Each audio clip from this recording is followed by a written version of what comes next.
How much of what you wanted to see against Munster did you see in the game at the weekend?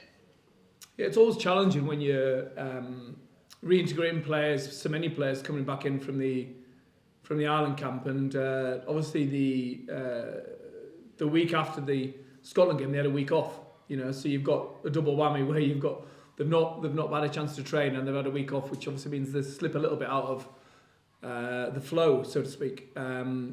So in terms of the week's preparation, I felt that we trained well, but obviously you never really know until the game comes around. So obviously delighted to get the win, the bonus point and everything else, but having gone through the review this morning, there's definitely areas we can improve significantly. So that was the main focus of today's review and training. When you think back that you've beaten Connacht twice this season and healthy enough scorelines in the end, although they were hard-fought battles certainly for the first half, do you expect Connacht to stick to their brand of rugby, or knowing how far it has got them already this season, do you expect them to try to hit Leinster with something different? I think it'll be a bit of both, really. I think that, they'll be true to their values. They're a very well coached team, very impressive attacking lineup and repertoire that they have. So I don't see why they deviate away from that. When it's clearly their point of difference. So for us, we've got to be ready for that. Obviously, there'll be new players and things they've not used before that we need to be ready for, because that's the way Connacht are. They're so well coached that they can come up with all sorts of different things that you've not seen before. So, but I think that plus the intensity and the emotion that'll be attached to it, both from the players and the crowd and everything, make it a really difficult game. You talk about us beating them, but we've lost against them a few times as well in my time. So we're very, very respectful of the challenge they're going to throw at us. Just a quick one on the injuries. The four guys mentioned in the update, I saw Andrew, some pictures of him running quite freely. Would you be hopeful that the 3 Ireland internationals would be in line to feature? Potentially. Obviously it's a two-legged affair, so we'll see how the rest of the week goes. But certainly, hopefully over the next week or two, definitely. And Johnny Sexton good to go? Yeah, he trained well today. Yep. And thanks. Best of luck, Stuart. Hi, Stuart. Joe Caulfield here from Virgin. How are you keeping? Good, thanks. Just following on from Michael's point there, you beat Connacht by 37 points 2 weeks ago, but it's a different, it's a Champions Cup, it's knockout rugby, it's their first time at this stage of the competition. So how much of an improvement are you expecting from them on Friday night? Yeah, well, you have to remember they had a guy sent off early in the game, so we played against 14, so that made a significant difference to the outcome of that game. So we won't be reading too much into the outcome there. We've as I say, we've been there and lost. We've been at the IDS and lost against Connacht, so and we know what a good team they are. So it's completely, every game starts from zero. I've said this to players all the time. It's irrelevant what's happened in the past, and we need to make sure that we are preparing well and treating it with the level of seriousness that the Champions Cup means, because it means a lot to us, and for them, the first time in these knockout stages, it'll mean a huge amount to the players and to the general supporters of Connacht, and the people of Galway. So it'll be huge for them. Just in terms of the players coming back from injury, specifically around Jordan Larmour, Jimmy O'Brien is playing some great rugby at the moment. He got a try at the weekend. How difficult would it be for Jordan to force his way back into the starting 15 now that Jimmy's going so well? Yeah, no, it's a challenge for everyone really in the squad. When you've got Jimmy as an example, Tommy O'Brien was very, very good for us a couple of weeks ago. Obviously Dave Carney's got an injury at the moment. Adam Burns still playing and training well, so it's very competitive in that position. Rory O'Loughlin, he was due to start last week, and he got a bang in training. So we're lucky in that position. But you're right, Jimmy's been excellent. He's really shown his versatility, his skill set, his speed, his pace, and his footballing ability. So it's a great challenge for Jordan when he comes back. But he's still probably another week or so away. So we'll cross that bridge when we come to it. And just finally on Jimmy, would you expect him to get a call up for the tour to New Zealand this summer? Well, I think looking at the squad and the size of the squad that probably they're going to have to take, if they've got 3 tests and 2 midweek games, I'd imagine there's a lot of players like Jimmy, both at Leinster and in the other provinces, who'd be hopeful to get an opportunity, and he's been in the camp. He went in at the start of the Six Nations, so he's had a taste of it, and I certainly think he would be excellent on that tour, and he definitely wouldn't let anyone down. Thanks, Stuart. Good luck on the weekend. Thanks. William, over to you, please. Yeah. Stuart, William from Galway Bay FM here. Is this the sort of game where you might want to pick experienced heads to get this part of the two-legged game out of the way before maybe feeling at home you can deal with any deficit?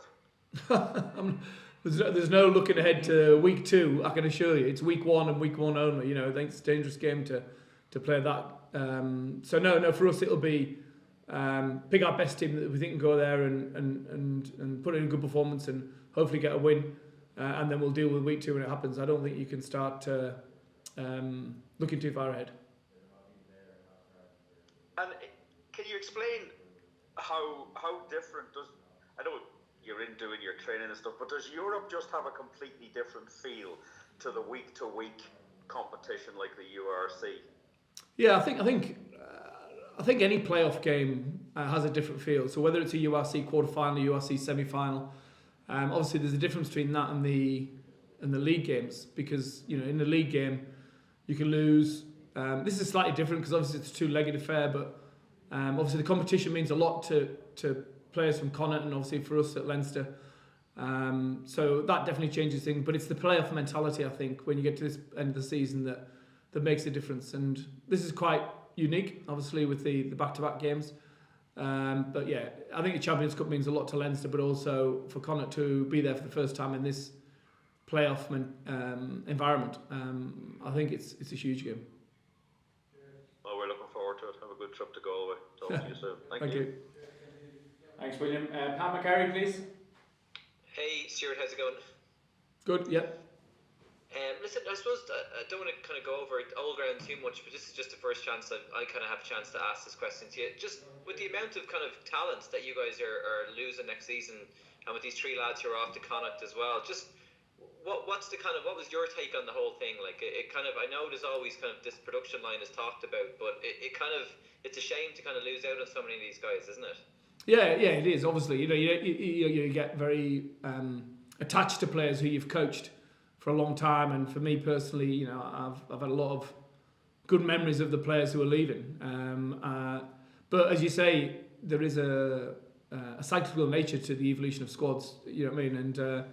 And at Leinster in particular, the way it works is that we have these young players pushing through who challenge for places on the bench in the URC and then starters for URC. And I think we need to reward them and give them opportunities further down the line.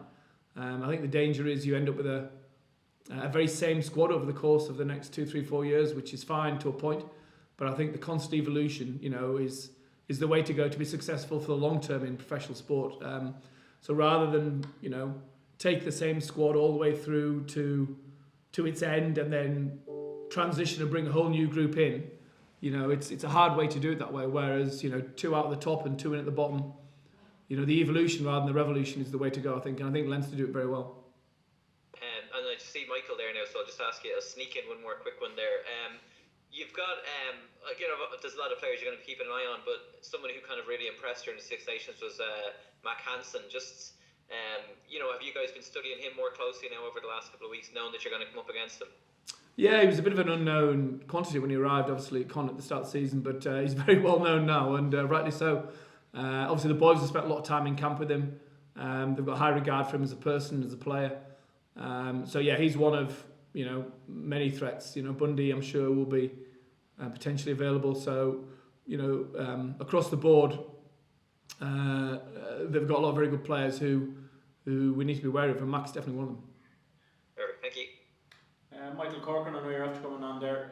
Michael, have you a couple of questions for Stuart, please? Sure, Stuart. Hi, it's Michael Corcoran here. Sorry for joining you late there. I'm just wondering what your expectations are of Connacht this week, given the fact that you've just played them a couple of weeks ago, and it's kind of slightly different. It's not really knockout rugby this week, given the fact that it's a two-legged affair. Well, yeah, I mean, I think we can read, very little into the game 2 weeks ago because, obviously league game, they had a guy sent off very early in the game, and that had a big bearing on the outcome of the game. So, we've been in more than enough tough games against Connacht to know that, it's going to be very difficult, and we need to prepare properly and thoroughly to make sure that we're ready for every threat they've got, because they've got multiple threats in every position and also a very well coached team with sophisticated attacking game plans. So, me with my defence hat on this week, that's going to be the priority. And is it a kind of slightly different mindset given the fact that there are back-to-back matches? I mean, it's not just a once-off thing and you move on. It's kind of a game this week and you take a few notes and start all over again the next week. Yeah, I think it's a dangerous game to start thinking about it as a two-legged affair, and we need to get certain. I think you've got to roll into the first game and give it your best shot and see what happens, and then deal with the second week as it happens, because you start thinking too far down the line, well, we've got a home game and this could happen and that could happen.